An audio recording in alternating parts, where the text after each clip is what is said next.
मैं नानक शर्मा स्वागत करता हूं आपका लोक गुरु क्लास पर।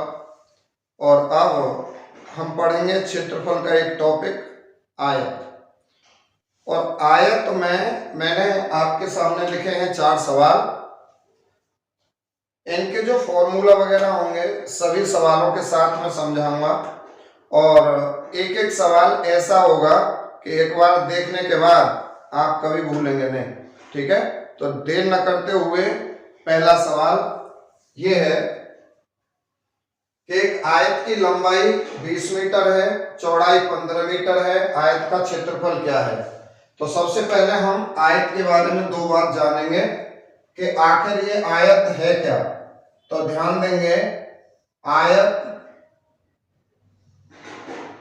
ये आकृति होती है आयत की।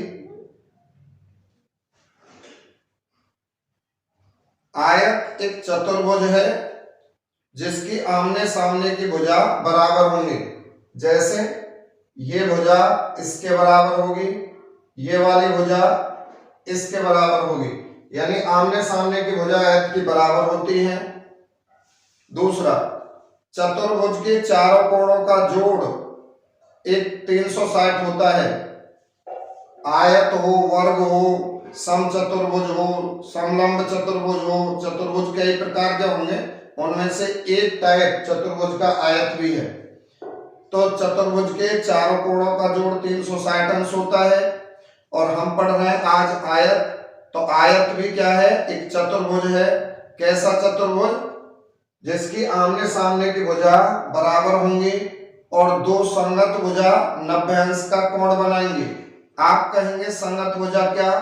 तो संगत भुजा होती है 2 भुजा जहां पे मिल रही है। जैसे एक ये भुजा है, एक ये भुजा है, ये जहां पे मिलेंगी वहां पे 90 अंश का कोण बनेगा। तो ये ध्यान रखेंगे, 2 भुजा, 2 संगत भुजा 90 अंश का कोण बनाती है आयत में। अब चलो सवाल पे आते हैं। ये तो एक अलग से एक्स्ट्रा जानकारी थी इसकी। इसने कहा आयत की लंबाई 20 मीटर है, आयत की चौड़ाई 15 मीटर है, आयत का क्षेत्रफल बताओ।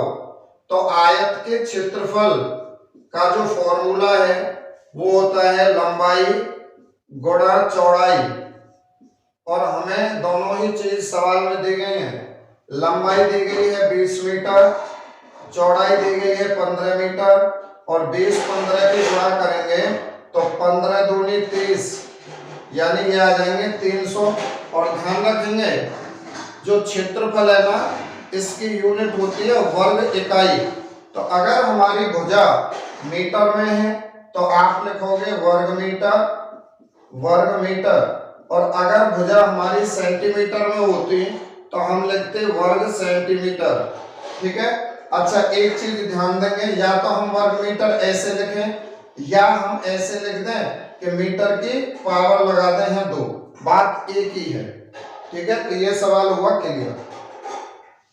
अब आते हैं दूसरे सवाल पर। एक आयत का क्षेत्रफल 96 वर्ग मीटर है तथा इसकी लंबाई 12 मीटर है। आयत की चौड़ाई ज्ञात करो। अब की बार हमें आयत की लंबाई दी है, आयत का क्षेत्रफल दिया है, आयत की चौड़ाई पूछी है। तो इसके फॉर्मूला ये है, अगर हमें चौड़ाई लानी है तो देखो ये क्षेत्रफल बराबर लंबाई गुणा चौड़ाई है। अगर मैं लंबाई बाईं तरफ लाऊं तो ये लंबाई यहाँ पे किसमें? गुणा में। और जब बाईं तरफ लाएंगे, बराबर का चिन्ह बीच में, बाईं तरफ लाएंगे तो लंबाई आ जाएगी हर में। तो क्षेत्रफल बटे लंबाई बराबर क्या हो जाएगा? चौड़ाई। तो आप लिखेंगे आयत की चौड़ाई, आयत की चौड़ाई बराबर क्षेत्रफल बटे आयत की लंबाई। अब आप देखेंगे आयत का क्षेत्रफल हमें 96 दिया है और आयत की लंबाई हमें 12 मीटर दी है। 12 से हम भाग देंगे 96, तो 12 अट्ठे 96, तो ये 8 बार भाग गया। चौड़ाई मिल गई हमें 8 मीटर, 8 मीटर। तो ये इसने पूछा था। चलते हैं नेक्स्ट क्वेश्चन पर। और सवाल ये है, एक आयत की लंबाई हमें दी है 80 मीटर और चौड़ाई दी है 60 मीटर। आयत का परिमाप पूछा है। परिमाप का मतलब है कि आयत की चारों भुजाओं का जोड़, लंबाई चौड़ाई इन सब का जोड़ हमें बताना है। देखो इस पर समझेंगे, जैसे ये हमारा आयत है, इसने कही है कि लंबाई 80 मीटर है तो ये 80 मीटर हो जाएगी, चौड़ाई 60 मीटर बताइए 60 मीटर, ये चौड़ाई है तो ये भी तो चौड़ाई है तो ये भी 60 मीटर होगी, ये लंबाई है तो ये भी लंबाई कितनी होगी 80 होगी। दोनों भुजा बराबर है, ये आमने सामने की, ये दोनों आमने सामने की भुजा बराबर है। अब आप इन्हें जोड़ोगे, इन चारों को जोड़ोगे तो भाई देखो 80 और 60 140, 140 और 80 ये हो जाएंगे 220, 220 और 60 ये हो जाएंगे 280। तो ये चारों जो भुजा थी इनका जोड़ हमें मिला 280, तो परिमाप 280 हुआ। लेकिन हम ऐसे तो समझने के लिए बोल रहे हैं, इसका हमें फॉर्मूला याद रखना है। तो इसका फॉर्मूला होगा आयत का परिमाप, आयत का परिमाप बराबर होता है 2 लंबाई प्लस चौड़ाई, यानी लंबाई चौड़ाई के योग का दोगुना परिमाप होता है। तो ध्यान देंगे हमारे फॉर्मूले में 2 तो है और लंबाई कितनी बताई है 80 मीटर, चौड़ाई हमें बताई है 60 मीटर। अब आप देखेंगे 2 गुणा, इन्हें जोड़ो 80 और 60 है, जब हम जोड़ेंगे तो ये बन जाएंगे 140 और 2 गुणा 140 ये हो जाएंगे 280। लेकिन परिमाप किस में लिखेंगे आप, अगर भुजा मीटर में है तो ये मीटर में लिखेंगे और अगर भुजा सेंटीमीटर में होती तो हम इन्हें सेंटीमीटर में लिखते। बस इतनी ही बात थी भाई इसमें। अब देखो सवाल 4 है, इसने कहा है एक आयताकार खेत की लंबाई तथा चौड़ाई का अनुपात 5:4 है। यदि खेत की चौड़ाई लंबाई से 20 मीटर कम हो तो खेत का परिमाप क्या होगा। ध्यान दें, हमें दिया है खेत की लंबाई और चौड़ाई का अनुपात, लंबाई और चौड़ाई का अनुपात दिया है 5:4। फिर इसने कहा खेत की लंबाई, यदि खेत की चौड़ाई लंबाई से 20 मीटर कम है, जो चौड़ाई है लंबाई से 20 मीटर कम है, यानी दोनों भुजाओं का जो अंतर है वो बता दिया इसने 20 मीटर। चौड़ाई लंबाई से 20 मीटर कम है अर्थात दोनों भुजाओं का अंतर 20 मीटर है। हमारे हिसाब से चौड़ाई लंबाई से 1 मीटर कम है, यानी हमारा अंतर 1 है और जब हमारा अंतर 1 है तो हम 1 से भाग देंगे। हम ये देखेंगे कि उसका अंतर हमारे अंतर से कितने गुना ज्यादा है। जब 1 से 20 में भाग देंगे भाग जाएगा 20 बार, और इस 20 की यानी उसका जो अंतर है हमारे अंतर से 20 गुना ज्यादा है, तो उसकी जो भुजा होंगी वो हमारी भुजाओं से 20 गुना ज्यादा होंगी। तो 20 की हम यहां गुणा कर देंगे, 20 पंजे 100, 20 पंजे 100 और 20 चौक 80।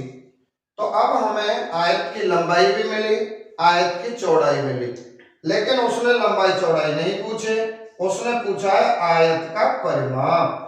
और परिमाप का फॉर्मूला हमें पता है 2 और कोष्टक में लंबाई प्लस चौड़ाई, यानी लंबाई चौड़ाई के योग का दोगुना। तो देखो भाई 2 गुणा लंबाई हमारी 100 है, चौड़ाई 80 है, तो यहाँ पे लिख रहा हूं मैं 2 गुणा, ये जोड़ेंगे 80 और 100 तो ये हो जाएंगे हमारे 180 और 180 की 2 में गुणा करोगे 360 मीटर। तो हमें परिमाप मिल गया 360 मीटर। ठीक है, ठीक। तो अब ये फिर 4 सवाल आपके सम्मुख हैं, इनमें आप पहला सवाल देखेंगे अर्थात आज का 5वां सवाल। एक आयताकार मैदान का परिमाप 480 मीटर है, परिमाप दिया है हमें, तथा इसकी लंबाई चौड़ाई का अनुपात 5:3 है। मैदान का क्षेत्रफल बताओ। देखो भाई उसने अब की बार हमें आयत की लंबाई और आयत की चौड़ाई का अनुपात दिया है। अनुपात बता दिया 5:3। चलो फिर कहा कि आयत का परिमाप 480 मीटर है। आप मुझे बताओ, अभी हमने पिछले सवाल में देखा था कि परिमाप क्या होता है? परिमाप होता है चारों भुजाओं का योग, और परिमाप का हमने फॉर्मूला देखा था। वो क्या था परिमाप का फॉर्मूला? लंबाई चौड़ाई के योग का दोगुना।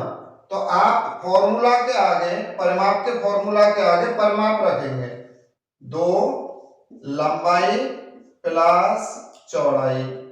ये परिमाप का फॉर्मूला है। इसके आगे हम फॉर्मूला के आगे इसका मान रख देंगे कि भाई ये परिमाप का फॉर्मूला, ये हमें दिया है परिमाप। अब आप क्या करें भाई, 2 की पूरे इसमें कोष्टक में गुणा है। अगर मैं इस 2 को यहां से हटाऊं तो यहां गुणा में है और दाईं ओर भेजेंगे तो किस में जाएगा? भाग में। तो हम ये 2 से यहीं पे काट दें इसे, तो ये काट देंगे, 2 दूनी 4, 2 चौक 8, होना जाने की 0। तो 2 से हमने 480 काट दिया 240 बार। तो यहाँ पे क्या बचा? लंबाई चौड़ाई। लंबाई चौड़ाई का योग बचा, यानी लंबाई और चौड़ाई जोड़ेंगे तो कितनी है आयत की? 240। अब देखो हमारे पास लंबाई चौड़ाई का रेशो है, हम इनका योग देखें लंबाई चौड़ाई के रेशो का, तो ये बना 5 और 3 8। उसने कहा लंबाई चौड़ाई का जोड़ 240 है और हमारा लंबाई चौड़ाई का जोड़ 5 और 3 8 है। तो हम 8 से भाग देंगे यहाँ, और जैसे ही हम 8 से भाग दें तो 8 तिया 24, 30 बार भाग जाएगा। यानी उसकी लंबाई चौड़ाई का योग हमारी लंबाई चौड़ाई के योग से 30 गुना ज्यादा है। तो उसकी भुजा भी हमारी भुजा से 30 गुना ज्यादा होंगी। इस 30 की यहाँ पे गुणा करें, 30 तिया 90 और 30 पंजे 150। तो अगर वो हमें लंबाई पूछता तो हम 150 बताते, चौड़ाई पूछता तो हम क्या बता देते? अरे हम बता देते 90। लेकिन उसने पूछा क्या है? उसने कहा है मैदान का क्षेत्रफल बताओ। मैदान है कैसा? आयताकार। आयत का क्षेत्रफल क्या होता है? लंबाई गुणा चौड़ाई। तो देखो भाई, हम यही क्षेत्रफल निकाल दें। क्षेत्रफल बराबर क्या है? लंबाई गुणा चौड़ाई। तो हम लंबाई और चौड़ाई की गुणा करेंगे तो ये आ जाएंगे 15 9 135, और 2 जीरो हैं, ये तो पीछे आनी है। अब देखो भुजा किसमें? मीटर में, तो आप लिखोगे वर्ग मीटर। ठीक है, तो ये हमें क्षेत्रफल मिला है। चलो अब सवाल 6 है आपके सामने। इसने कहा एक आयताकार खेत की लंबाई तथा चौड़ाई का अनुपात 5:3 है। लंबाई चौड़ाई का अनुपात दे दिया। इसके चारों ओर 7.5 रुपया प्रति मीटर की दर से तार लगाने का कुल खर्च 3000 रुपये है। तो इसकी लंबाई व चौड़ाई का अंतर ज्ञात करो। अब की बार इसने खेत की लंबाई चौड़ाई का अनुपात बता दिया 5:3। खेत के चारों ओर हम तार लगाएंगे, तो तार लगाने का 1 मीटर तार लगाने का प्रति मीटर का मतलब है 1 मीटर तार लगाएंगे तो उसका खर्चा होगा 7 रुपये 50 पैसे। और जब हमने पूरे खेत के चारों ओर तार लगाए तो कुल खर्चा हुआ 3000 रुपया। तो उसने हमें लंबाई चौड़ाई का अनुपात पूछा है। वो यहां से हमें लंबाई ही पूछ लेता, केवल चौड़ाई पूछ लेता, क्षेत्रफल पूछ लेता, कुछ भी पूछ सकता था। तो हम देखो हम निकालेंगे, ज्ञात करेंगे। और ये शब्द मैं यहां से हटा रहा हूं भाई, जगह थोड़ी कम है। तो देखो उसने हमें सबसे पहले लंबाई और चौड़ाई का अनुपात दिया। लंबाई हमारी बताइए 5, चौड़ाई बताइए 3, रेशो। अब मुझे एक बात बताएंगे आप, ये मान के चलें कि हम 1 मीटर तार ला रहे हैं और 1 मीटर तार की कीमत है 5 रुपये। 5 रुपये का हम 1 मीटर तार ला रहे हैं। अब हमने अपने खेत के चारों ओर तार लगाए, केवल एक ही तार लगेगा चारों तरफ। और जब खेत के चारों ओर तार लगा दिया तो तार लगाने का खर्चा 100 रुपये मान लो कि 100 रुपये में हमारे चारों तरफ खेत के तार लगा। और 1 मीटर तार जो हम खरीद के लाए हैं वो कितने का आएगा? 5 रुपए का। तो आप बताओ भाई कि 5 रुपए में 1 मीटर तार आएगा और पूरे खेत के चारों ओर तार लगेगा 100 रुपए में, यानी कुल खर्चा तार लगाने का 100 रुपए है। तो तार की लंबाई क्या है? तो आप कहेंगे जी 5 का भाग दे दो 100 में। तो जब हम 100 में 5 का भाग देंगे तो 20 बार जाएगा, यानी खेत की जो लंबाई है, चारों मेड़ों की जो लंबाई है, यानी खेत की जो चारों भुजाएं हैं वो आ जाएंगे हमारी 20 मीटर। तो आप क्या करेंगे, तार लगाने के कुल खर्च में 1 मीटर तार के कीमत से भाग लगा दें, हमें मिल जाएगा खेत की चारों भुजाओं का योग अर्थात परिमाप। तो ध्यान देंगे यहां पे हम निकाल दें परिमाप। परिमाप का फॉर्मूला होता है 2 लंबाई प्लस चौड़ाई। और आपको पता है इस कंडीशन में परिमाप कैसे निकालेंगे, कुल खर्च अंश में रख लें। तार लगाने का कुल खर्च क्या है 3000 और 1 मीटर तार की कीमत रख देंगे हर में। 1 मीटर तार की कीमत है भाई 7.5 रुपया, ये 7.50 है। अब आप क्या करेंगे, पॉइंट हटाएंगे यहां से। अब हर में से पॉइंट हटाओगे तो अंश में 0 बढ़ाओगे। देखो दशमलव के बाद यहाँ 2 अंक है ना, तो अंश में आप 2 0 बढ़ाओगे, बढ़ा देंगे भाई। अब 0 से ये 0 खत्म। अब आप देखोगे 75 चौका 300, 75 चौका 300 और यहाँ पे 2 0 बची हुई है, ये 2 0 लगा देंगे, यानी ये हमें परिमाप मिला 400। लेकिन हमें तो लंबाई चौड़ाई चाहिए, केवल परिमाप की जरूरत हमें है ही नहीं। तो जब हमें लंबाई और चौड़ाई चाहिए तो आप बताओ, इस 2 यहां से हटाएंगे तो 2 से ये 400 में काट दूं तो कितने बार कट जाएगा, 200 बार। 2 से 400 में भाग देंगे तो ये कितने बार डिवाइड होगा, 200 बार। यानी खेत की लंबाई चौड़ाई का योग 200 है। लेकिन हमारे हिसाब से खेत की लंबाई है 5, चौड़ाई है 3, इन दोनों का योग क्या है 8। तो हम 8 से भाग दें, यानी उसका योग हमारे योग से कितने गुना ज्यादा है, 8 का भाग देंगे, 8 दूनी 16, 4 बचे 8 पंजे 40, यानी 25 गुना ज्यादा है। अब उसने पूछा है कि खेत की लंबाई और चौड़ाई का अंतर बताओ।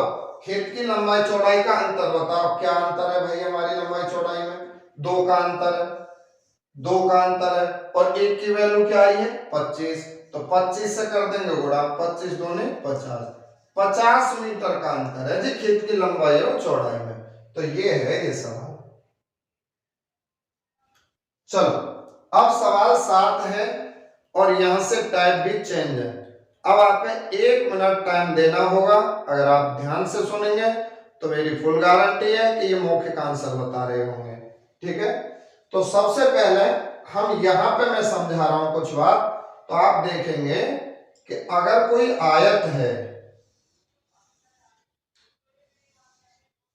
और ये है आयत की लंबाई, ये होगी आयत की चौड़ाई, और मान के चलो मैं इस आयत में एक विकर्ण खींचता हूं तो ये इस आयत का होगा विकर्ण। जैसे मैंने आयत में विकर्ण खींचा तो ये आयत 2 बराबर के त्रिभुजों में बट गया, और ये त्रिभुज कैसे होंगे, समकोण त्रिभुज। समकोण त्रिभुज हम ऐसे त्रिभुज को कहेंगे जिसमें एक कोण 90 अंश अवश्य हो। तो ये कोण यहाँ पे 90 अंश है तो ये समकोण त्रिभुज, और ये कोण यहाँ पर 90 अंश है तो एक त्रिभुज ये समकोण त्रिभुज। तो जब भी किसी आयत में आप एक विकर्ण खींचोगे तो वो आयत 2 बराबर के समकोण त्रिभुजों में बट जाएगा। अब क्या होगा कि जब ये आयत था तो ये बेस था, इसकी लंबाई जब ये आयत था तो ये इसकी लंबाई थी और ये चौड़ाई, लेकिन अब ये त्रिभुज है तो ये जो लंबाई है इस त्रिभुज में किसका काम करेगी, आधार का, और ये चौड़ाई काम किसका करेगी, चौड़ाई काम करेगी लंब का। और ये आयत का जो विकर्ण है इसे हम त्रिभुज में बोलेंगे कर्ण। क्या बोलेंगे, कर्ण। तो हमें समकोण त्रिभुज में 3 चीज देखने को मिलेंगी। पहली कर्ण होगा, आधार होगा, लंब होगा। तो मैं यहां पे कुछ बात लिख रहा हूं, लंब, आधार, कर्ण। और ये कोड वर्ड ऐसे हैं जो आप बहुत ही लाभ के हैं, तो आप ऐसे याद करेंगे 3 4 5। अगर लंब 3 है तो आधार 4 होगा, कर्ण 5 होगा। 3 4 5 मोहन देखिए, देख रहे हैं। फिर है 5 12 13 8 15 17 7 24 25। हमेशा याद रखेंगे कि ये जो बड़ी भुजा है ये कर्ण होगी। बड़ी भुजा क्या होगी? कर्ण। आप याद ऐसे करेंगे 3 4 5 5 12 13 8 15 17 7 24 25। एक तो पहले वाला तो आप अभी याद होगा भाई, 3 4 5, इसमें तो कुछ है ही ना। बस एक बात ध्यान रखनी है, जो बड़ी भुजा है वो कर्ण है, बड़ी भुजा कर्ण है। 3 4 5 याद है। नेक्स्ट याद रखें 5 12 13, 5 12 13 दो याद हुए। तीसरा क्या है 8 15 17 7 24 25। तो इन्हें आराम से याद कर लेंगे, अन्यथा अगर ये याद ना करे आपने तो फिर आप पाइथागोरस पिरामिड लगानी पड़ेगी, वो हम देखेंगे आगे। तो अब आप देखेंगे एक हमें दिया है आयताकार मैदान की लंबाई। ये आयताकार मैदान है, इसकी हमें लंबाई दी है 12 मीटर। इसके विकर्ण की लंबाई हमें बताई है उसने 15 मीटर। उसने पूछा हमें क्षेत्रफल। तो आप बताओ आयत का क्षेत्रफल, आयत का क्षेत्रफल होता है लंबाई गुणा चौड़ाई, लंबाई गुणा चौड़ाई। तो भाई लंबाई तो हमारे पास है 12, लेकिन क्या चौड़ाई है? नहीं, विकर्ण है, चौड़ाई नहीं है। तो हम क्या करेंगे, यहां पे देखेंगे कि हमारा विकर्ण 15 है। क्या यहां पे कोई विकर्ण 15 है? आप कहोगे जी नहीं। तो फिर हम ये देखेंगे अगर 15 नहीं है विकर्ण, तो इनमें से कौन सा एक विकर्ण ऐसा है जो इस 15 को डिवाइड कर दे, यानी इनमें से कौन सा विकर्ण ऐसा है जिसका भाग 15 में चला जाए। तो आप कहोगे 15 5 का ही जाएगा भाई, 5 का भाग 15 में जाएगा, 5 तिया 15, यानी इस वाले विकर्ण से ये विकर्ण 3 गुना ज्यादा है, 5 तिया 15। तो फिर देखियो 4 से भी ये 3 गुना ज्यादा है, 4 तिया 12। तो हमें दो भुजा मिल गई भाई, कर्ण मिल गया 3 गुना ज्यादा, आधार मिल गया 3 गुना ज्यादा, 4 तिया 12 5 तिया 15। तो फिर लंबे भी 3 गुना ज्यादा कर देंगे हम। तो ये 3 है, इसका 3 गुना क्या करोगे, 3 तिया 9। तो चौड़ाई मिल गई हमें 9 मीटर। तो आपने ध्यान रखना है, अगर ये परफेक्ट ना मिल रहे ना, जो कि तो ना मिले, तो फिर हमें गुने में देखेंगे, 2 गुने 3 गुने 5 गुने 50 गुने 10 गुने, जो भी है आइडिया हो जाएगा आप अपने आप। तो अब हमें लंबाई भी है हमारे पास, चौड़ाई भी है 9 मीटर। ठीक है, तो क्षेत्रफल होगा लंबाई गुणा चौड़ाई। लंबाई हमारी यह है 12, चौड़ाई है हमारी 9, और 12 नम्मा 108। क्षेत्रफल हो गया जी 108 वर्ग मीटर। तो ये सवाल हमारे ऐसे निकलेंगे अगर ये चीज याद करोगे तो। और इसका रोल आप कई जगह मिलेगा, क्षेत्रफल में भी ये यूज होंगे आयत वाले टॉपिक में। फिर हम देखेंगे इसका त्रिभुज में भी रोल होगा, और जब आप रीजनिंग पढ़ेंगे ना, दिशा और दूरी, इनका वहां भी उपयोग होगा। तो ये बड़े काम की चीज है। अब देखें नेक्स्ट सवाल। तो अब सवाल है हमारा 8। एक आयत का क्षेत्रफल ज्ञात कीजिए जिसकी एक भुजा 24 तथा विकर्ण 25 है। देखो एक आयत है इस तरह से, ये इसने कहा कि एक आयत की एक भुजा 24 है, मान लो मैंने ये भुजा मान ली 24 है, 24 सेंटीमीटर, और इसके विकर्ण की जो लंबाई उसने बताई है वो बताइए 25 सेंटीमीटर, विकर्ण 25 सेंटीमीटर है। हमसे कह रहा है आयत का क्षेत्रफल बताओ, तो हम बता देंगे आयत का क्षेत्रफल होता है लंबाई गुणा चौड़ाई। तो भाई बताओ, लंबाई तो हमारे पास है, लंबाई तो 24 है, अब चौड़ाई क्या है, चौड़ाई तो है ही नहीं। तो फिर हम क्या करेंगे, वहीं पे देखेंगे। हमारा विकर्ण क्या है 25। तो क्या कोई विकर्ण 25 है? हाँ है, एक कर्ण 25 है। तो अगर विकर्ण 25 सेम मिला, फिर दूसरी भुजा 24 में सेम मिली है, यानी दो भुजा जो यहाँ है वो सेम यहाँ मिली है, तो तीसरी भुजा सेम होगी। ये चौड़ाई हमारी 7 होगी। तो अब आप लिख देंगे आयत का क्षेत्रफल बराबर लंबाई गुणा चौड़ाई। लंबाई 24 है, चौड़ाई 7। अब 7 और 24 की गुणा करें, 7 चौक 28, 7 दूनी 14 और 2 16। ये आ जाएगा हमारा 168 वर्ग सेंटीमीटर। तो भाई इनका बड़ा अच्छा रोल याद करेंगे। अब 3 सवाल आपके सामने हैं।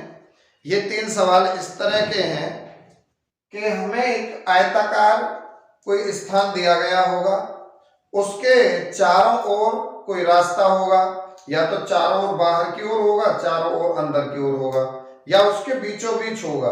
ठीक है, तो इस तरह के जो रास्ता होगा उसका हम क्षेत्रफल कैसे निकालेंगे, या उसे पक्का करने में कितने रुपए का खर्च होगा, वो इस तरह के सवाल होंगे। तो देखो ये बहुत अच्छे सवाल हैं। देखें, एक आयताकार पार्क 110 मीटर लंबा है, 65 मीटर चौड़ा है। इसके अंदर चारों ओर 2.5 मीटर चौड़ा रास्ता है। रास्ते का क्षेत्रफल बताओ। देखो भाई सवाल ये है, एक आयताकार पार्क है, ये हमारा पार्क है। पार्क की लंबाई बताइए 110 मीटर और इसकी चौड़ाई बताइए हमें 65 मीटर।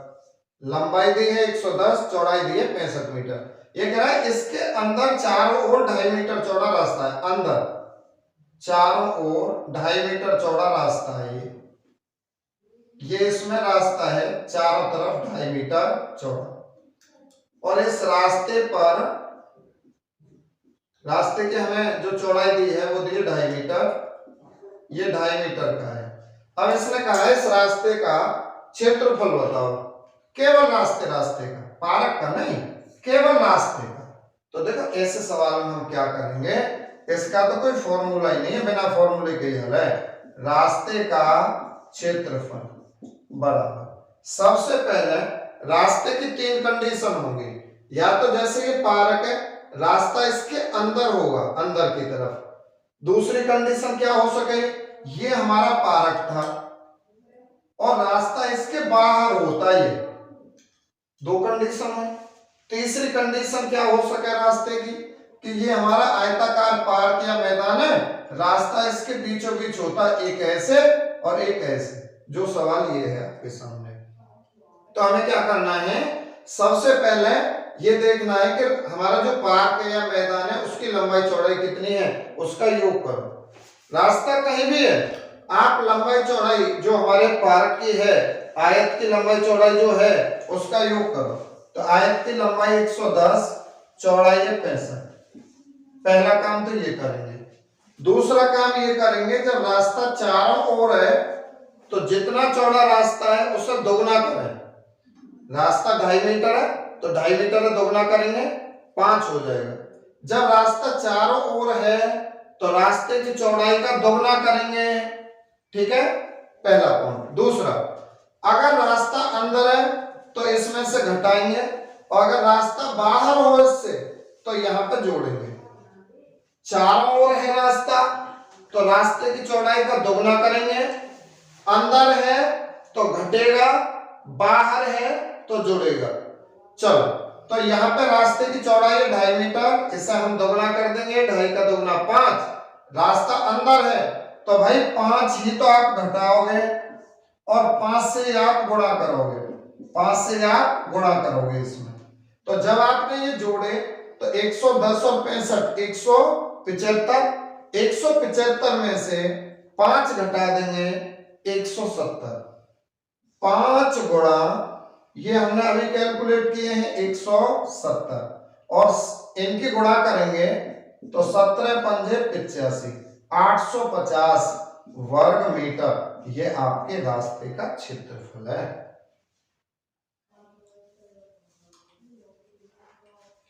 अब देखो सवाल ये है, एक आयताकार पार्क की लंबाई 16 मीटर है, यानी 16 मीटर लंबा है पार्क, और भाई 12 मीटर चौड़ा है। इसके बाहर चारों ओर 3 मीटर चौड़ा रास्ता है। अब की बार रास्ता बाहर की तरफ है, तो ये कंडीशन है, यहां पे समझ ले। ये हमारा आयताकार पार्क और इसकी लंबाई हमें बता दी उसने 16 मीटर। 16 मीटर ये लंबाई है यहां से यहां तक, और इसने चौड़ाई बताई है हमें 12 मीटर। 12 मीटर चौड़ाई है यहां से यहां तक। अब इसने कहा इसके बाहर चारों ओर 3 मीटर चौड़ा रास्ता है। 3 मीटर चौड़ा रास्ता है। ये रास्ता 3 मीटर का है, जो कि ये चारों ओर है। तो अब इस रास्ते का हमें क्षेत्रफल बताना है। तो इस कंडीशन में हम क्या करेंगे, रास्ते का क्षेत्रफल। तो पहले सवाल में हमने क्या बताया था कि जो हमारा आयताकार मैदान है, पार्क है, जो भी है, खेत है, उसकी लंबाई चौड़ाई का योग करना है। तो लंबाई चौड़ाई जब हम जोड़ेंगे तो 16 प्लस 12। फिर दूसरी बात क्या थी कि जो रास्ते की चौड़ाई है, जब रास्ता चारों ओर है, रास्ता कहाँ है, चारों ओर, तो चौड़ाई को दोगुना कर देंगे। 3 का दोगुना 6। दूसरी कंडीशन। तीसरी बात याद रखनी है कि अगर रास्ता बाहर है तो जुड़ेगा और रास्ता अंदर होता तो घटता। तो भाई इन दोनों के योग में से रास्ता बाहर है तो इसका दोगुना करेंगे 6 आप क्या कर देंगे, जोड़ देंगे। बाहर है तो जोड़ देंगे, अंदर होता तो घटा देते। तो 6 ही हम जोड़ेंगे और 6 से इसमें गुणा करेंगे। अब आप जैसे इन्हें जोड़ोगे तो ये बन जाएंगे हमारे 16 और 12 28, 28 और 6 34। तो आप लिखेंगे 6 गुणा 34। और जब 6 की 34 से गुणा करोगे, 6 चौक 24, हासुल 2, 6 × 18 और 2 20, 204 वर्ग मीटर। ये रास्ते का क्षेत्रफल है।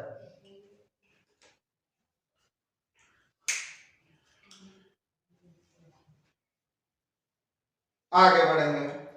अब देखो सवाल है, एक घास के मैदान की लंबाई 60 मीटर है, चौड़ाई 40 मीटर है। इसके बीचों बीच लंबाई और चौड़ाई के समांतर 4 मीटर चौड़ी परस्पर काटती हुई 2 सड़कें हैं। इन सड़कों पर 3.50 अर्थात 3.5 रुपया प्रति वर्ग मीटर की दर से रोड़े बिछानी है। तो रोड़े बिछाने का खर्च क्या होगा, देखो इसकी पहले हम कंडीशन समझें। ये रास्ता किस तरह से है, यहां पर ये कोई आयताकार मैदान है, इसकी हमें लंबाई बता दी उसने 60 मीटर और इस मैदान की चौड़ाई बताई है 40 मीटर। यहां तक हमें सब दिया है।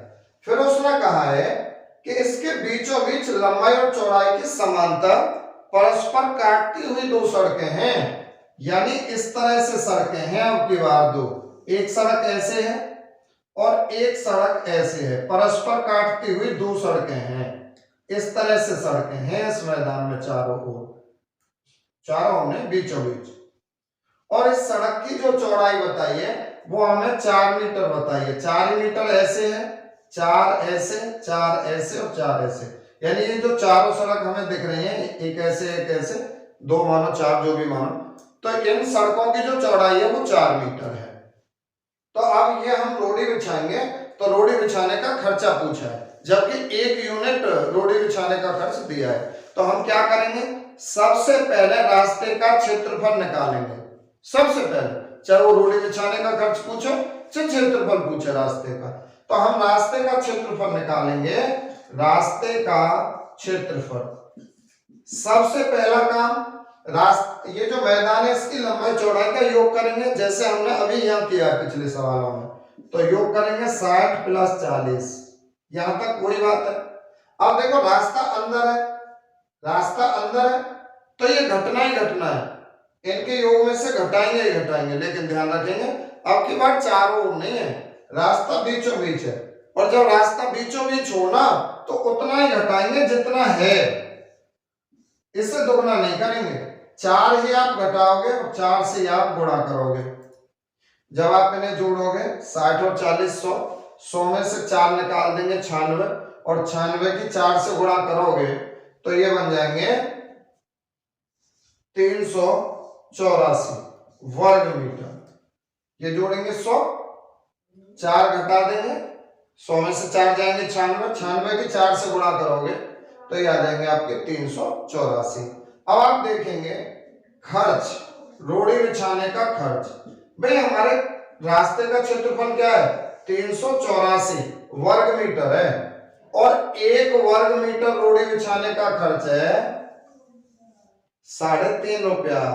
3.5 रुपया आप 7/2 लिख सकते हैं, सही है, 7/2। अब आप क्या करेंगे भाई, 7 के आधे ही तो होंगे 3.5, बस 2 से ही डिवाइड कर देंगे, 2 एकम 2, यहाँ पे 1 बचा 18 हुए, 2 नीम 18 और 2 दूनी 4। अब 7 के यहाँ गुणा करें, और जब 7 के गुणा करेंगे तो 7 दूनी 14, हासुल 1 और 7 नीम 63 और 1 64, 4 हासुल 6, 7 एकम 7 और 6 13, ये आ जाएंगे 1344 रुपया। तो रोड़ी बिछाने का ये हमारा खर्च होगा। इस तरह से ये सवाल होना है। चलो अब आपके सामने ये 3 सवाल हैं, और ये तीनों अब तक के सवालों से हटके हैं। ये परसेंट में भी आप देखने को मिल जाएंगे। तो इस तरह के सवालों को हम पढ़ेंगे। एक आयत की लंबाई में 10% की वृद्धि करने तथा चौड़ाई में 10% कमी करने पर इसके क्षेत्रफल में कितने परसेंट की वृद्धि अथवा कमी होगी। देखो एक आयत है, उसकी लंबाई में 10% की वृद्धि कर रहे हैं, लंबाई में वृद्धि कर रहे हैं 10%, और चौड़ाई में 10% की कमी कर रहे हैं। तो ये कह रहा है इसके क्षेत्रफल पर क्या प्रभाव पड़ेगा, या तो बढ़ेगा या घटेगा, कितने परसेंट बढ़ेगा घटेगा वो हमें बताना है। तो ध्यान देंगे जितने परसेंट एक भुजा में वृद्धि हो उतने ही परसेंट दूसरी भुजा में कमी हो, तो ऐसे मामले में हमेशा कमी आएगी। ठीक है, कितनी कमी आएगी, तो देखो भाई इसकी ट्रिक, जितने परसेंट की वृद्धि है उतने ही परसेंट की कमी, दोनों की गुणा बटे 100, और ऐसे मामलों में हमेशा क्या आएगी, कमी आएगी। जब वृद्धि और कमी दोनों बराबर दिए हों, तो 10% वृद्धि 10% कमी, दोनों की गुणा बटे में 100 ही रखना है। तो अब आप क्या करेंगे, 10 की 10 में गुणा करेंगे, 10 धन 100, अंश में 100 है, और 100 में 100 से ही भाग देंगे तो भाग जाएगा भैया एक बार, तो ये 1% की कमी आ जाएगी क्षेत्रफल में ऐसा करने पर। ये हमारा आंसर है। अब देखो सवाल 2, ये है 14, एक आयत की प्रत्येक भुजा में 40% वृद्धि कर दें, सॉरी एक आयत की प्रत्येक भुजा में 20% की वृद्धि कर दें, 20 की, तो इसके क्षेत्रफल में कितने परसेंट वृद्धि होगी। देखो जब भी आप आयत हो, वर्ग हो, वृत्त हो, कुछ भी हो, जब भी वृद्धि करोगे, मतलब किसी भुजा में वृद्धि करोगे और क्षेत्रफल में वो वृद्धि हमें पूछे, तो हमेशा ध्यान रखेंगे। अब ये बताओ पहले कि अगर आयत है यहाँ पे, तो आयत के क्षेत्रफल में कितनी भुजा चाहिए हमें, आयत का क्षेत्रफल होता है लंबाई गुणा चौड़ाई, तो 2 भुजा चाहिए ना चाहिए, बिल्कुल चाहिए। और इसने कहा प्रत्येक भुजा में वृद्धि करना है 20%, इसका अर्थ हुआ कि 20 बढ़ा दी लंबाई और 20% ही बढ़ाई चौड़ाई, तो दो बार भुजा बढ़ी ना, एक लंबाई बढ़ी और एक चौड़ाई बढ़ी। तो ये प्रत्येक भुजा का मतलब है लंबाई भी बढ़ाई है, चौड़ाई भी बढ़ाई है, दोनों बार मतलब दोनों भुजा बढ़ाई है। तो हम क्या करेंगे, एक बार वृद्धि हुई लंबाई में तो प्लस के 20, वृद्धि है तो प्लस के लिखेंगे, फिर दोबारा वृद्धि होगी चौड़ाई में तो प्लस के 20। अब प्लस प्लस की गुणा करें, चिन्हों की गुणा करेंगे, चिन्हों की गुणा करें, प्लस प्लस की गुणा प्लस, अब इन अंकों की गुणा करेंगे तो 20 गुणा 20, 20 गुणा 20, और बटे में आपको 100 रखना है। अब कैलकुलेट कर देंगे, 2 0 से 2 0 खत्म, 2 दूने 4, तो ये पूरी कैलकुलेशन अब क्या है, 4 है, 20 और 20 40 और 4 ये 44। आंसर आया हमारा प्लस में, और जब प्लस में आएगा तो आप कहोगे वृद्धि, और अगर माइनस में आएगा तो आप कहोगे कमी। ठीक है, तो ये हमारा उत्तर है इसका, 44% की वृद्धि हो जाएगी इस सवाल में। अब आ जाओ भाई यहाँ, इसने कहा एक आयत की लंबाई में तो 30% की वृद्धि कर दें, लेकिन चौड़ाई में 20% की कमी कर रहे हैं यहाँ। क्षेत्रफल पर क्या प्रभाव पड़ेगा? तो यहाँ एक जगह वृद्धि है, एक जगह कमी है, लेकिन दोनों चीज अलग अलग है। वृद्धि 30% की है, कमी 20% की है। तो देखो क्षेत्रफल पर क्या प्रभाव पड़ेगा परसेंट में, जहां वृद्धि है वहां प्लस के 30 लिखेंगे। देखो यहाँ वृद्धि है 30% की तो प्लस के 30, यहाँ कमी है 20% तो माइनस के 20 लिखेंगे। कमी पे माइनस का चिन्ह लगाओगे, वृद्धि पे प्लस का लगाओगे। अब चिन्हों की गुणा करेंगे। इतना करने के बाद चिन्ह की गुणा करा, ये प्लस ये माइनस, प्लस माइनस की गुणा हमेशा माइनस होता है। अच्छा, अब अंकों की गुणा करो। 30 गुणा 20 लिखो यहाँ पे, 30 गुणा 20 और बटे में तो आप 100 ही रखना है। अब यहाँ 2 जीरो से 2 जीरो खत्म कर देंगे। अब आप बताओ 30 प्लस के हैं, 20 माइनस के हैं। 30 में से 20 घटाएं, केवल यही सॉल्व कर रहे हैं अभी हम। 30 में से 20 गए 10, माइनस ये जो चिन्ह था 3 दूनी 6, तो यहाँ पे ये माइनस के 6 और आए, और जब 10 में से 6 गए तो 4। अब ये 4 प्लस के बचे हैं तो आप बोलोगे वृद्धि। तो भाई इसका आंसर आ जाएगा 4% की वृद्धि। अगर वीडियो पसंद आई हो ना तो लाइक करो, कमेंट्स में भी बता दो, और भैया शेयर तो करे ही करो, और सब्सक्राइब चैनल ना करे हो ना तो उसे भी करो। आगे ये वीडियो आती रहेंगे, तब तक के लिए नमस्कार।